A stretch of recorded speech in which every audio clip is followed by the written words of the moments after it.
अस्सलाम वालेकुम जी। English grammar के लेसन नंबर आज हम लेसन नंबर 6 पे हैं और उसमें हम क्या देख रहे हैं, उसमें हम देख रहे हैं कि एक तो सबसे पहले हमने डिस्कस करना है पास्ट इंडेफिनिट टेंस को, उसके बाद हम देखेंगे फ्यूचर इंडेफिनिट को। तो उसका जो पहचान अब हम सबसे पहले पास्ट की तरफ मूव कर रहे हैं, यानी कि फेल माजी मुतलक की तरफ। तो उसकी पहचान हमारे पास क्या है, फिक्रे के आखिर में अलिफ आ जाए, छोटी ये आ जाए या बड़ी ये आ जाए, ये हमारे पास पहचान है। तुमने अपना काम किया, अब ये फिक्रे के आखिर में देखें हमारे पास क्या है, अलिफ है। उन्होंने सब्जी नहीं खरीदी, ये हमारे पास क्या है, छोटी ये उसकी एग्जाम्पल है। तो अब स्ट्रक्चर क्या है उसका, ये सबसे जो मेन फोकस्ड पॉइंट है इसका वो ये है कि जब हम सिंपल सेंटेंस बना रहे हो, तुमने अपना काम किया, जब सिंपल सेंटेंस बना रहे हो तो सब्जेक्ट के बाद हम सेकंड फॉर्म ऑफ वर्ब लगाएंगे। तुमने अपना काम किया, यू डिड यूर वर्क। यहाँ पे हम क्या कर रहे हैं, सेकंड फॉर्म ऑफ वर्ब लगा रहे हैं, यानी कि करना होता है डू की सेकंड फॉर्म क्या होती है हमारे पास, डिड। यानी कि यहाँ पे हम सेकंड फॉर्म लगाएंगे। जैसे ही हम मनफी की तरफ मूव करेंगे, इसकी एक और एग्जांपल कोई ले लेते हैं कि उन्होंने कहानी लिखी, दे रोट स्टोरी, यानी कि राइट की सेकंड फॉर्म रोट होगी, तो यहाँ पे सिंपल है तो सेकंड फॉर्म लगाएंगे। इसी तरह अब मनफी की तरफ चलते हैं, तो मनफी के केस में हमारे पास क्या होगा कि डिड नॉट आएगा। डिड नॉट अगर आ जाए तो फिर आगे फर्स्ट फॉर्म लगानी है, सेकंड फॉर्म नहीं लगानी, ये इंपॉर्टेंट है। यानी कि सिर्फ सिंपल में हम सेकंड फॉर्म लगाएंगे, बाकी चाहे वो मनफी फिक्रा हो, चाहे वो सवालिया हो, चाहे वो सवालिया मनफी फिक्रा हो, तो उसमें हम फर्स्ट फॉर्म लगाएंगे। जैसे यहाँ पे मैंने एग्जांपल भी दी है कि डिड नॉट फर्स्ट फॉर्म।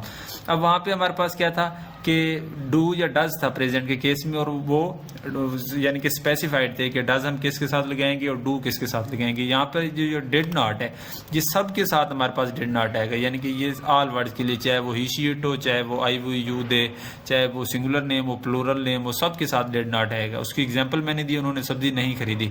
मनफी फिक्री के लिए हमारे पास ये आ गया, नहीं भी आ गया और छोटी ये भी आ गया। इट मीन्स कि ये पास्ट इंडेफिनिट का हमारे पास सेंटेंस है।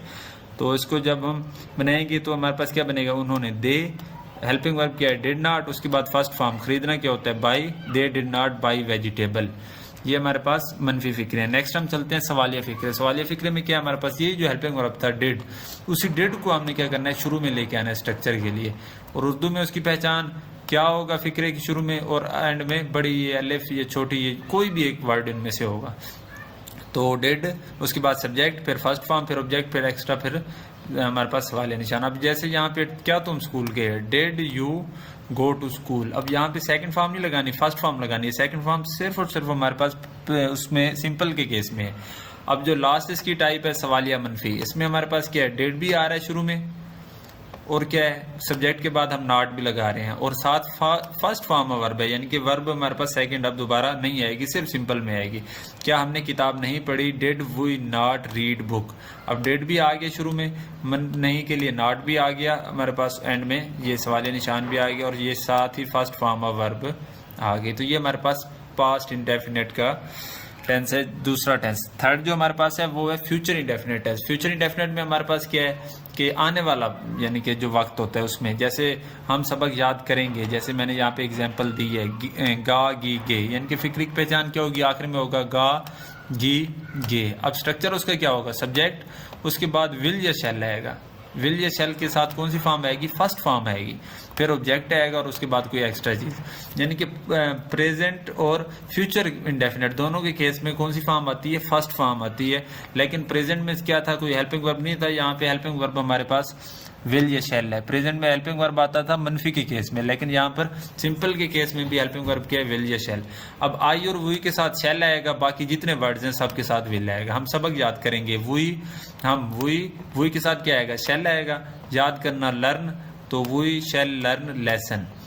उसके बाद मनफी फिक्रे, विल या शैल के बाद हमारे पास नॉट आ जाएगा, तो तुम वर्क नहीं फाड़ोगे, यू के साथ विल आएगा, यू विल नॉट फाड़ना, टेयर पेज, तुम वर्क नहीं फाड़ोगे। अब जो यहाँ पर हम वर्ब यूज कर रहे हैं, ये जो वर्ब्स हैं हमारे पास, इसके लिए जो ज्यादा इंपॉर्टेंट चीज़ माइंड में रखनी है कि वो ये है कि या तो आप ग्रामर कंपोजिशन जो है पंजाब टेक्स्ट बुक वालों की, वहाँ से आप इन वर्ब्स को तैयार कर लें। वहाँ पे आई थिंक 330 तक वर्ब्स हैं, तो वो भी आप तैयार करें, उसके थ्रू भी हमारे पास हो जाएंगी।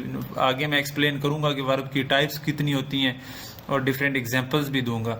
तो यानी कि टेंसेस के लिए जो इंपॉर्टेंट चीज़ है वो ये है कि आपने वर्ब कंपलसरी बेसिस पे तैयार करनी है। विदाउट वर्ब प्रिपरेशन आप कोई भी सेंटेंस नहीं बना सकते।